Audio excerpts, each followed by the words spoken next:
Hi, Katie.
Hi, everyone. We'll just give folks one more minute and then we'll go ahead and get started.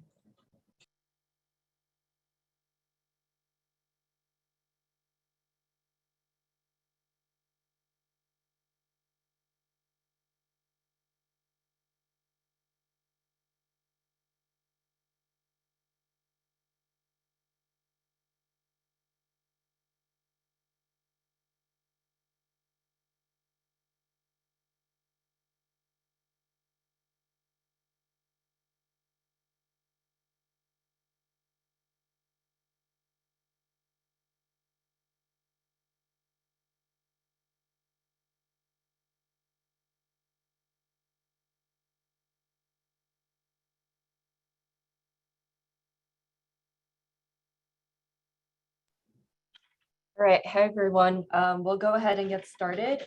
So welcome to our April monthly TEP meeting. Hope you are all doing well. So our agenda today is to continue discussing the long COVID data elements, specifically symptoms and interventions. And that will be led by Gay, Emma, and Hamali. And then in the second half of our call today, we will talk through the Fire Care Team resource and discuss caregiver considerations with regards to that resource. And then finally wrap up with some next steps. So just some quick housekeeping. Live transcription is available. If you desire to turn that on, you can go ahead and do that. Please use the hand raising feature when you would like to comment. And then use the chat at any time to share feedback or questions. And then of course, be mindful so that we have a balanced participation from the full group. So first off, we'll lead into the long COVID data elements discussion. So this is a framework that you are all familiar with, and we've just added the person and plan section just to ground the care team fire resource that we'll discuss later. But these are definitions of what is included in all of these sections. And then for our specific to our long COVID data element gathering path, the sections highlighted in orange are more directly informed by the TEP. And then the sections, so goals and outcomes, are going to be addressed using fire resources that Emma and Gay can explain a little bit more thoroughly in a bit. And of course, these slides will be made available, so anyone is welcome to take a look at that. So here I will turn it over to Gay and Emma, but we have been working in that first spreadsheet, the data elements gathering spreadsheet, that you all have seen multiple times, and that just contains all of the symptoms and brainstorm ideas of what we've been discussing. The second spreadsheet is what our SMEs have been using to do a more formal analysis and work on some of those hierarchies and start defining the metadata necessary for the value sets related to long COVID symptoms and interventions. And I will hand it over to Gay to walk through the spreadsheets. Sure. Did you want to? I wasn't sure if you want to hand it over to me physically or okay. Let's see.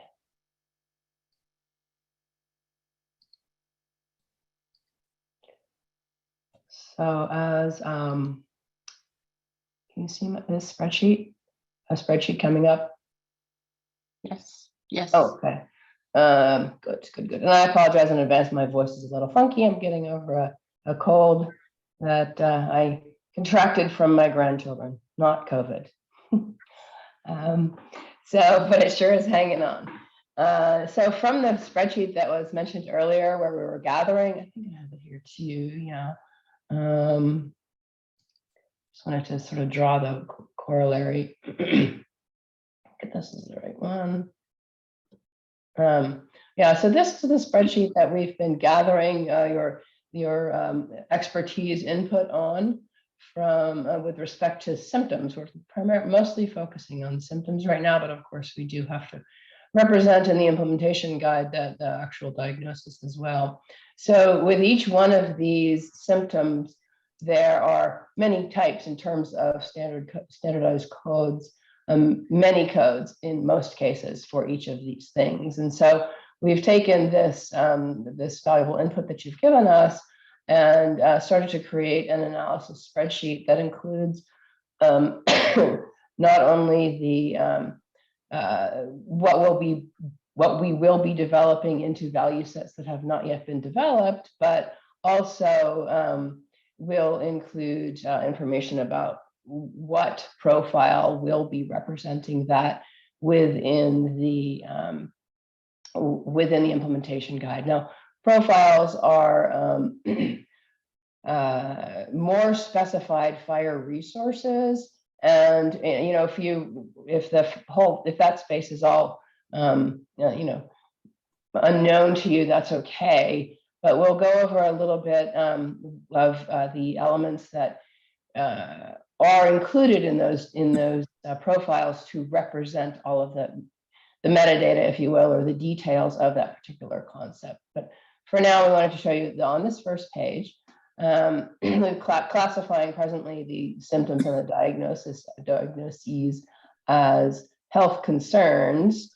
And on this page, we have, we write the name of the data element concept, the data element definition, and again, this is a work in progress, by the way, so we're currently working on these things. What MCC, multiple chronic condition eCare plan FHIR profile will be representing that, these will eventually be links.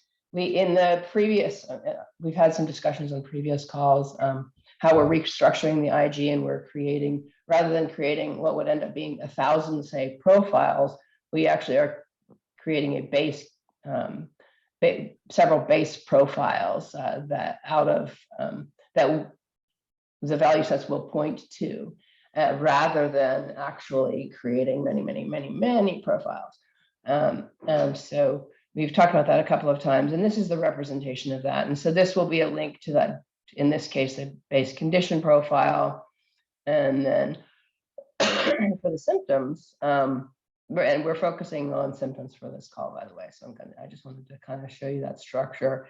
And so we've taken what was present in that in the first sheet, say the symptom of brain fog. further given a textual description to it, in this case, cognitive impairment description of how a patient feels when their thinking is sluggish, fuzzy, and not sharp.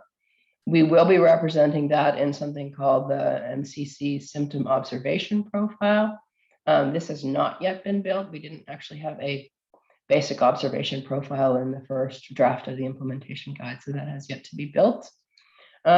Symptoms typically in the standards world are represented with SNOMED CT findings and not disorders. Disorders are, and also not ICD-10, which are billable diagnoses. So the ICD-10 and SNOMED disorder hierarchies are kind of sort of corollaries to each other. And so for symptoms, we'll be focusing on SNOMED and not billable diagnoses to represent, people saying how they feel or assessing assessments of findings or symptoms. And in fact, so that is from our value sets. We will intend that they come from the SNOMED finding hierarchy and not the disorder hierarchy. So you'll see codes like this. And then what you'll see on this spreadsheet is a very high level code. This doesn't mean these are the only codes that are going to be in the value set. The value sets, in fact, will be built out in VSAC and not reiterated here. There will be a link to the value set that goes there. And what you will see that here that we will repeat that will also be in the in VSAC is the excuse me, the text definition of the scopes, the clinical focus, the scope, what textually will be included. From a text definition perspective, and what will not be included. And so you see this is similar to the data element definition itself. And the scope is from VSAC perspective, the scope is you're supposed to write what the intent of this value set is for. In other words, what it's going to be used for. And so we write that here. In this case, it's the intent of the value set is to identify patients experiencing cognitive impairment, and includes the cognitive impairment related SNOMED codes from the findings hierarchy, but not from the disorder of excuse me, of disorders. And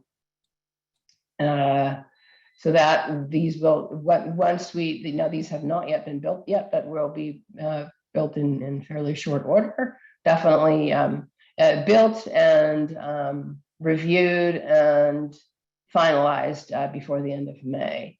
Our direction from TEP and from NIH, Jenna, et cetera, is we want to be very broad with these. So in some cases, and what we're going to find in some of these value sets is say, brain fog due to a particular condition that's not COVID. That we do, the direction is at this time to go ahead and include those things because of the understanding that sometimes maybe somebody would have brain fog due to dementia, but in fact, because they have COVID, it's gotten worse. And so that it's just something potentially reiterated, and we wouldn't want to miss those types of patients. Jenna, I didn't know if you wanted to speak a little bit more on that. I think we've talked with this TEP a couple times about that, but just to confirm that, because if we have anyone on the call who's very, much into the, terminology, that might be a question that comes up. It certainly will come up in ballot, but I think it's a valid approach.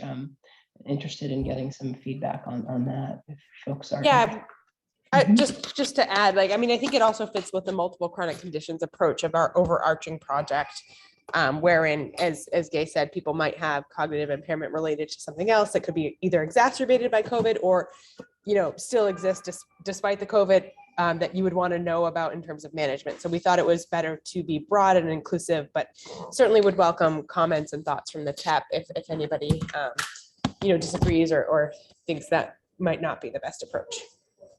Can I ask a question? I'm not, this is Henry Parkman from Temple. How is this ultimately going to be used? I guess I've lost track of this. Is this something patients are going to fill out, or is this something that investigators will go to and say, if they're studying a certain area for long COVID, they will pull this out? I'm not quite sure what the final product, how the final product is going to be used. Sure. Thanks for that question. So there's kind of two answers to that question. One is the development of what's an HL7 fire implementation guide that will describe to implementers how to implement this in whatever system they're building,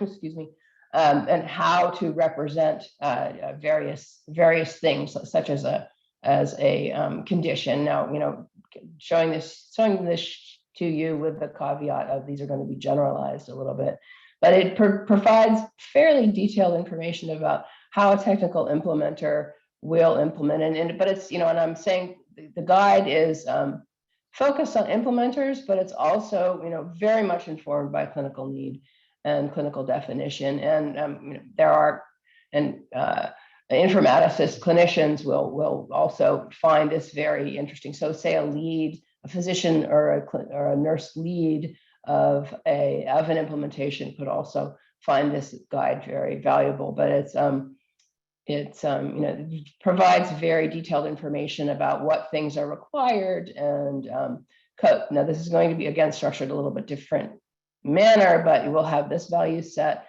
that it describes standard terminology for chronic kidney disease type or cause, for example. That's just an example.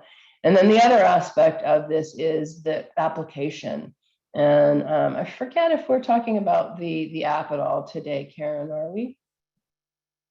No, We're not talking about the app, but we're going to talk about the fire goal resource. Okay, no, that's fine. I just wanted to make sure I wasn't going to be covering, Okay, thanks. That was helpful. So it's building something that other people can use in their healthcare maintenance or research, or gives an overview of things. Right, and to help them build a care plan, say, in their system, or this also will inform the details of what is in the application, the care plan application that is also being developed as part of this project. So it's not like we're building something that we're going to suggest that every patient with possible long COVID fills out.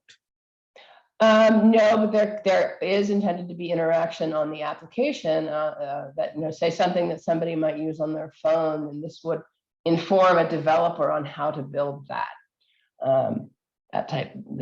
application that a patient might use. So, but the patient doesn't need to be concerned about all this stuff.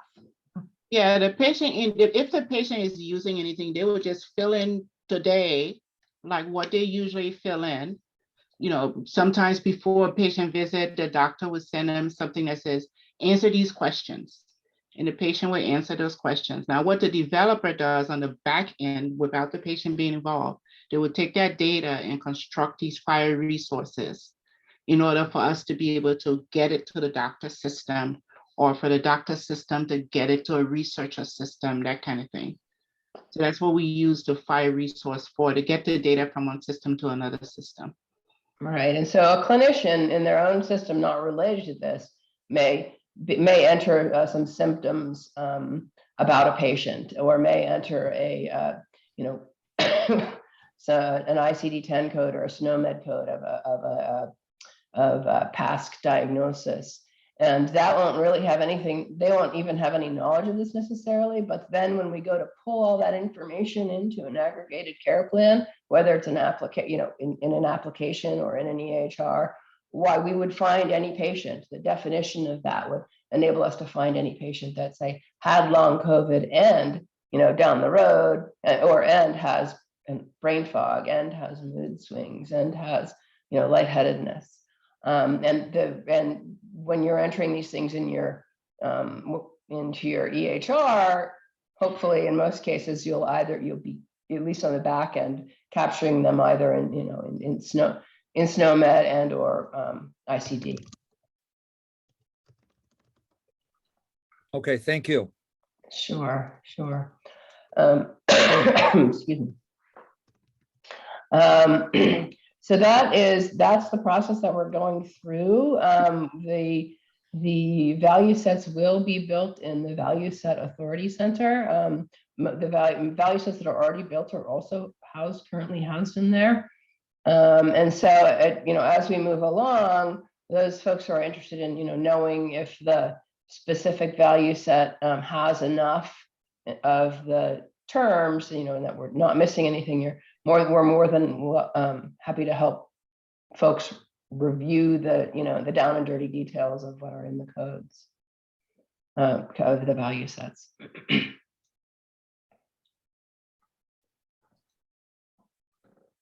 So just going to move back to this tab again. And Himal, feel free to jump in and actually, it might even be helpful to take a look at the spreadsheet that you had developed. That's sort of this transition between the gathering and yeah, it is the last tab in the same spreadsheet. the last tab in this spreadsheet. Yeah, that one. Okay. Yeah. All right. So this is where we've been having discussions about how to sort of transition to the formal definition. These are some of the. We're just making sure that we're not missing anything. As we transition to this new to the formal analysis spreadsheet deliverable, if you will. And so we've been in some of the things that we're finding that are not yet documented in that we may find. I had mentioned our intention. This is we're not going to be using disorder codes, but one of the things that we mentioned that we're going to be avoiding in general, I should say, the disorder hierarchy. There are some symptoms that we're finding already that actually don't, that are not, they don't seem to be encoded as symptoms, but rather disorders. And so we're going to investigate, does that need to be something that is on, say, represented with a symptom, in the symptom list and with an observation profile, or does that need to move up to this list of comorbidities or other conditions affected by long COVID? So that's something we're still currently working on. When some of the, you'll find some of the some of the items that maybe some folks have mentioned on this list are in fact the terms for the diagnoses, and so we're translating that into what would be the symptom for that. And not that we're would be avoiding a diagnosis or whatever that was found to be important, but it just might need to be in a different spot, or represented with a diagnoses or condition profile that is an associated condition. And that kind of goes along, just as an FYI, with the recommendations with ICD-10 for coding. For example, when it's noted that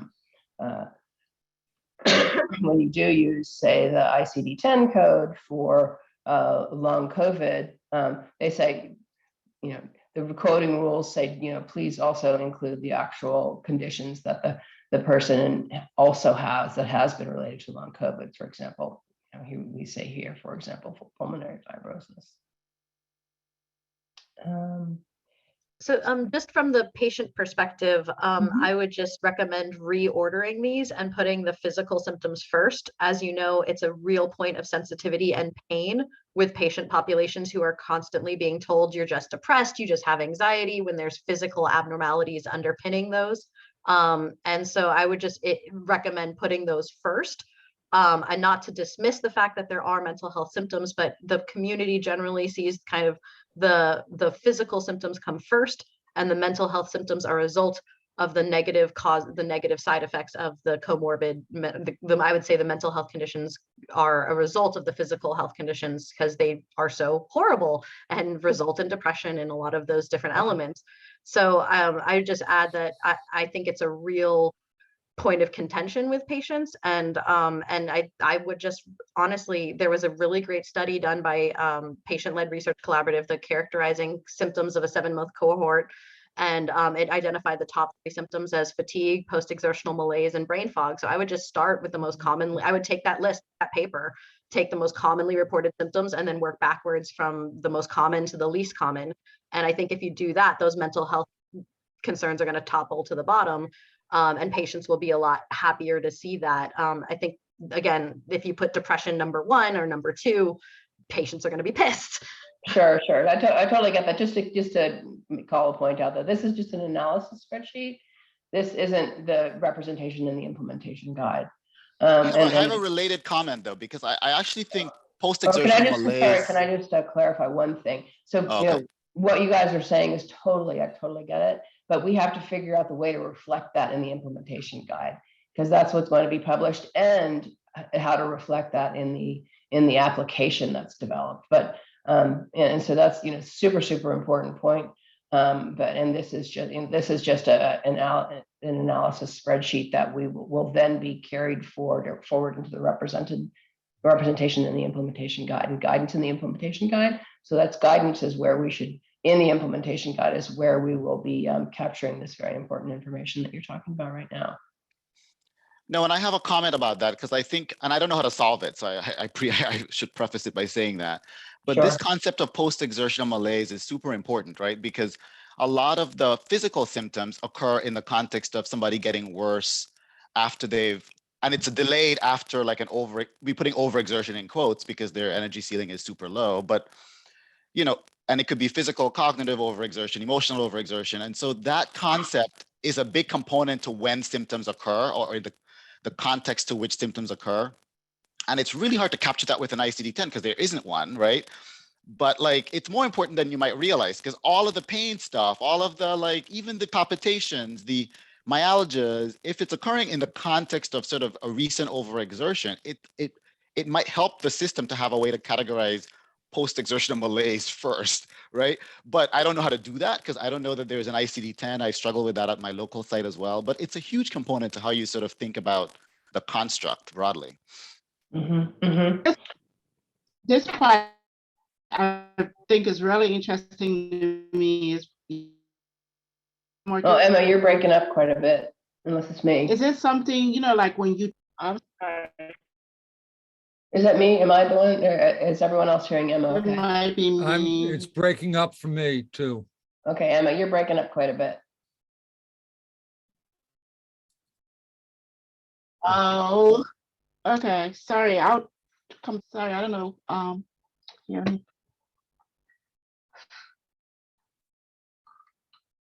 Can you hear me? Can you hear me any better now?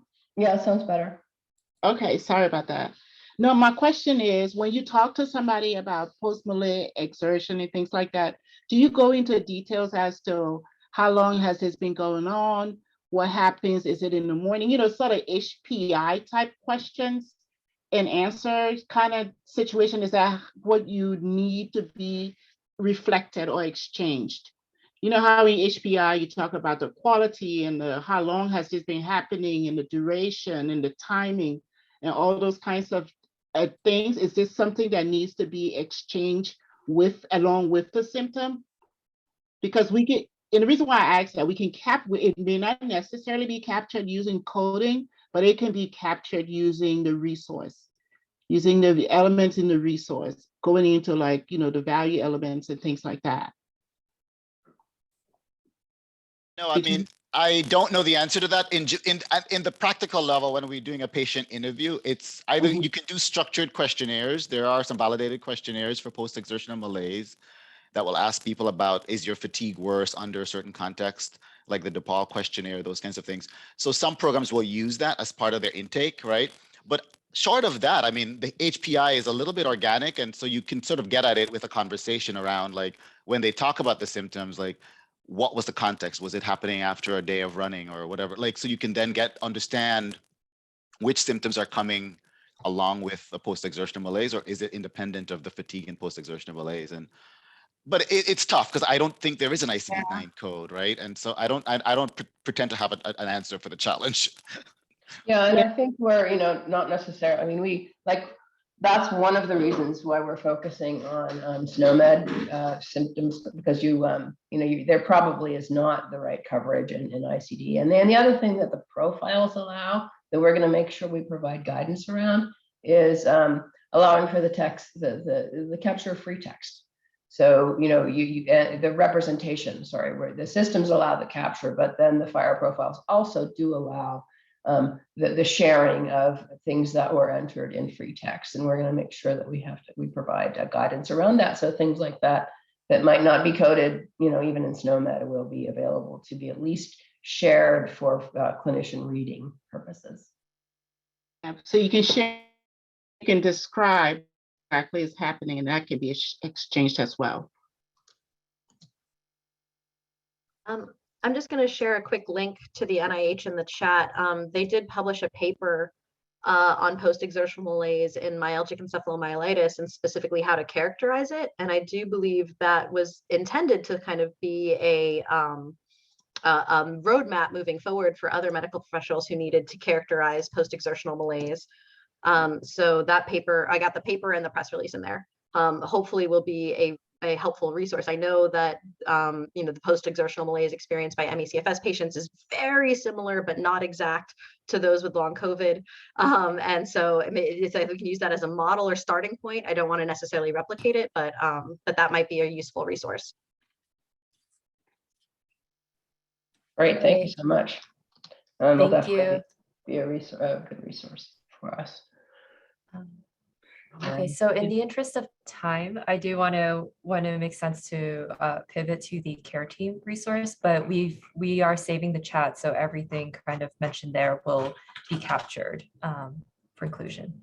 Yeah, and as we progress through this, through this analysis sheet, and again, this is just analysis for us geeky people to use to appropriately develop both the value sets, the guidance, and the representation and the profile. Not that, I think these definitions of the, you can consider this kind of like a data element definition details, but these are these definitions will what we will build the value sets to that will be representing that particular data element. And so this is a work in progress. Next step will be revisiting it again.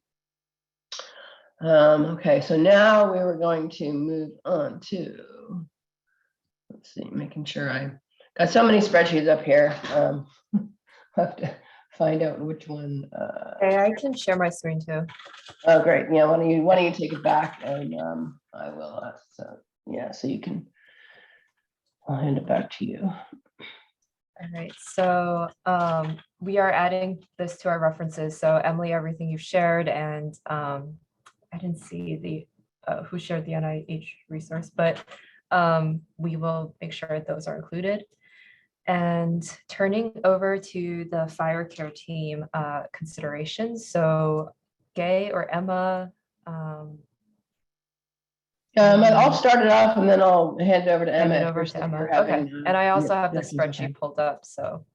Okay, all right. So one of the things that we, in the first round of the implementation guide, we just simply directly used US Core Care Team and Care Team member profiles. Part of our analysis this time is to see a couple of things. One, from a standards perspective, are there things missing in the resource or the profile that we need that are not present, and what are we going to do about that? And secondly, are we in fact really going to need to have a multiple chronic care condition care team or care team member profile? I think the care team itself might be okay, but the care team member profiles are something we may need to build and refine. Again, still built on the same standard, just adding potentially some more constraints or guidance. In many cases, we also have a topic where we want to lead towards guidance as opposed to specific rules and constraints sometimes, because then we may end up blocking and not getting what we need from systems. Emma, did you want to go to the spreadsheet, or do you want me to? I don't know if I forget if there's another slide we wanted to address here in the deck with respect to care team. Okay, there you go. Excuse me. So There's been a lot of analysis over the years, and Emma's been intimately involved in the development of what metadata or attributes and elements are part of a care team. So, in order to be fairly efficient, we wanted to highlight to you guys the attributes and elements that already exist, and also the attributes in both the care team elements, which is the team as a whole, and then the details of the care team members. That a lot of detail and analysis has gone on in HL7 in general about what these in patient care work group in particular, the attributes and elements of these things. So we wanted to start with what already exists and have you guys give us some feedback on what's not there. And from this point, if that's okay, Emma, I'll turn it to you. Yeah, so a lot of what can you hear me okay, Nage? Can people hear me okay? Yep. Yes. Okay, so a lot of what we were trying to focus on is taking care team in the aspect of care coordination, for patients with chronic illness. And by care team members, we mean everybody that kind of, including the patient themselves, all their caregivers, community service providers, non-clinical, anybody that kind of contributes to the health and well-being of the person or the patient. So that's what we're talking about, care team. There've been discussion about instead of doing care team and most systems do this from an episodic sort of standpoint, to also take care team from a longitudinal standpoint. Who's on the, as patients go through over time, sometimes as they change insurance, for example, they may have one PCP for a couple of years and they have to switch to another insurance company, and then that PCP is no longer in network, and they have to switch to a different PCP, and those kinds of things. And also trying to capture patient preferences. Some patients may, have a provider that was provided, but they don't want that provider anymore. They want a different provider, or they have their most favorite cardiologist, that kind of thing. So those are the kinds of things that we're trying to make sure to see if it's doable or exchangeable when we work on with care team and care team members and caregivers. Even with caregivers who are lay people, lay caregivers that may not necessarily be healthcare professionals, make sure those caregivers are on the list. That's, people are aware that those people are available to help, that kind of work. And as you look at these lists, though, bear in mind that these are attributes or metadata, as Gay said, from a fire resource perspective. So a lot of things you see on the list will not apply to what we're talking about, but it may apply to fire in other circumstances. Like sometimes they're doing provider directory, so you might see things like the care team member gender. Where in a provider directory, a patient can say, I want a female OBGYN versus a male OBGYN, those kinds of things.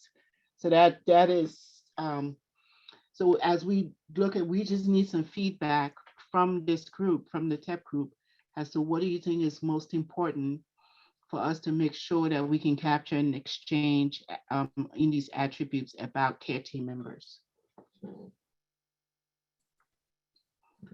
And you might want to scroll down a little bit, and and this is not, this is kind of we actually whittled it down to some key aspects, left out some of the technical attributes, and the definition, is that where it says short, there's a short and a long definition. The long definition, for the purposes of messiness, is hidden.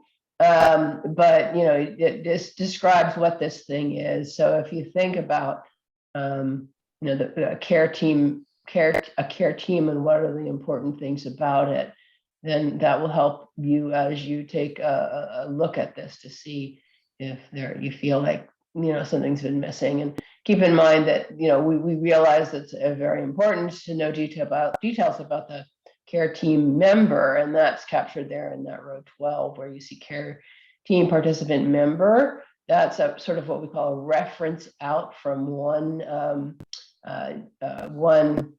profile to another. And so then we'd want to go to, and I'm not saying necessarily to move on now, because we want to certainly pause for conversation, but then there's even more detail then when we go into the next tab and talk about how and what things are important to capture about a care team member. And that's honestly, when we do get to that tab, will be something that Emma and the patient care folks have recognized. There's, and I think TEP folks have recommended as well that there seems to be something missing.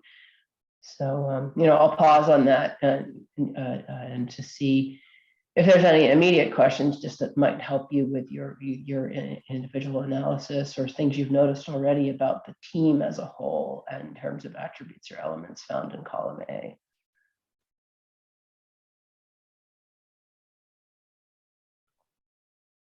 So just to get people thinking, like, this in row 20. The thing I noticed, well, in the work from working doing care coordination over the years, and also from being a caregiver for my elderly mother, that we don't always reflect or know the status of the person that's on the care team. For example, my mom's PCP, she's moved out of state. And every time I go to request a refill, the pharmacy would tell me that her PCP is not responding. Well, I think by now, this happened like about 2 months ago, that they don't know that the PCP is no longer her PCP. She has a different PCP. But I always have to like call them and tell them, oh, I didn't get this refill. The PCP is no longer, they'll tell me, well, we send it to so-and-so. And I'm like, well, so-and-so hasn't been on her team for like 2 months now. And the same thing doing care coordination. You're always trying to figure out who is the current cardiologist, or who was the cardiologist this person saw the last time they were referred to a cardiologist for continuity of care. So it's those kinds of things that we're trying to see to make sure that we can capture in order to and exchange that information for care coordination purposes. Jerry had a question about, how do you capture why the care team exists, and there is a location for that, and it's care team reason reference, or care team reason code. We generally prefer to use references, but yeah, that's where you capture what the purpose of this particular care team is. And also in FHIR, there's a lot of linkages going on, so you can link the care team with the care plan. So the care plan, or on a particular condition, you can also link the participants that are, involved with that condition or procedure, things like that. That's a great question, Jerry.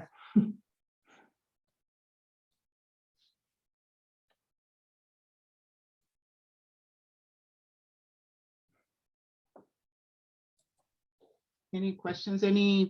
Is that the way the question's going to be asked, though? Why the care team exists? Because some patients aren't going to know what that means. Sure, no, and this is just within the brains of the minds of standards kind of folks, and so what is presented to the patient in an application or in an EHR is dependent on that particular application or EHR. Okay. Thank you. Mm-hmm. So there's somebody's asking about the categories, care team categories. So you can do, I think in FHIR, you can define what the different categories. They have a few that they use as example really, and it's things like if this is a care team for a chronic condition, or is this an emergency situation care team, those kinds of things. So, but other categories can be used as well.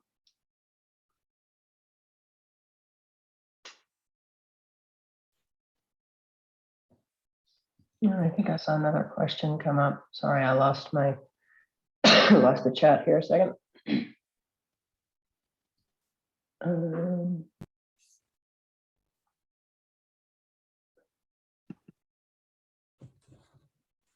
Is there something that identifies the evolution of the team? New members are needed and others may not be needed. Yeah, and that's kind of where we're getting into the member. because for example, that role there, 14, row 14, says care team participant period, or sorry, care team participant dot period. Yeah, that says the time period of the participant's involvement in the care team. And so there you would have the time period defined, like maybe someone was only involved for a 2-week period or something like that, and that can be represented in that area. Is there a space for maybe like a point of contact, or kind of like I guess who's the primary coordinator of the care team? I know for my mother, this is typically me, but it's also been our PCP in the past. So maybe that can be like, who's the first person you contact on the care team if you need to address an issue, like that could be helpful. I think that's in care team participant role, correct? Yeah, first you can use a member. So if on the member, the attributes around the member themselves, like the participant, you will put in, now there's not a priority that I'm aware of, like who would contact first, but their contact information is associated with the member, the member themselves. That's a good point though about priority. Like right, and maybe it could be captured in the role, and I think that the binding, the value set, or the terms that are in that may or may not be captured and back on the we're on the care team elements role. I know we're recently broadening that value set, but but it is primary. It's a good, make note of that. Well, there may be a way and there may be an extension to capture that, but Emily, that's a great point. If there's a priority order or something like that for which a care team member, who's the first one you call, for example, and that's a great point. And there could be something, and but I'm not positive right now. And if not, we definitely will. Probably even put a JIRA in there, if a request for that, if it doesn't already exist. And in the meantime, we can certainly, advise that in description. That's something that could be captured in text or something like that before we, have a formal computable spot for that. Thanks, Emily.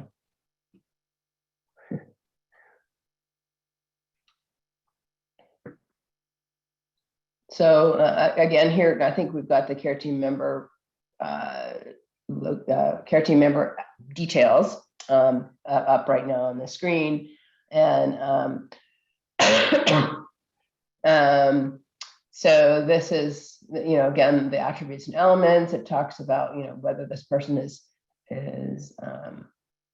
active, whether who since we're talking about within the context of a patient, it seems redundant, but if you're looking at this as a profile on its own, you want to know the patient who the person is related to, even though within the context of a care plan about a patient, this seemingly is redundant. If you think about it as an independent entity or unit, that's important. And then you talk about the relationship of the care team member to the patient, and then the care team member's name. I think we talked about this a little bit before, but the sex of the person. It's not required, but there's a place to send that if it's so desired.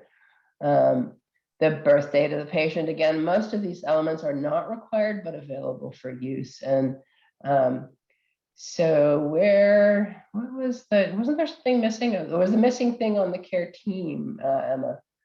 But yeah, that status, the role status. Okay. That's what I'm trying to see if they can. Oh, and this is actually where we could put that note, if you don't mind. I don't know who's got the screen up, but we could put a note here, what Emily brought up about the priority contact. Yeah.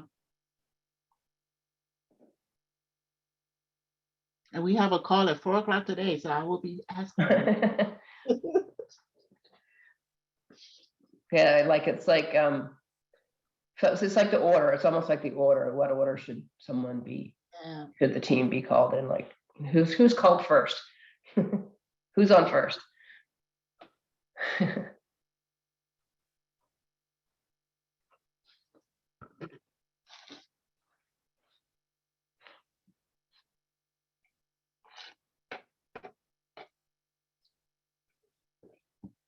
And I think that's, yeah, so this spreadsheet is, certainly available. I think I saw Karen put it in the, excuse me, in the chat. And so we'd love to have, if you guys could take a sort of deep dive into the definitions of these different available attributes and elements, and see if you can find anything more we think might be missing. That would be really great.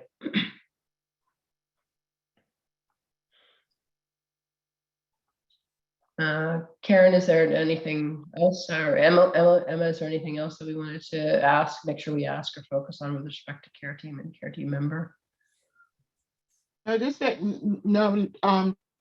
Just asking some people when it comes to care coordination. Okay, thank you. Might be breaking up a little bit again. And Jenna, did you have anything else you wanted to add about examining the need of, examining what's out there, what we've shared with care team or care team member? Anything you wanted to add? No, I think you covered it well. Nothing to add. Okay. We even have a place for photo.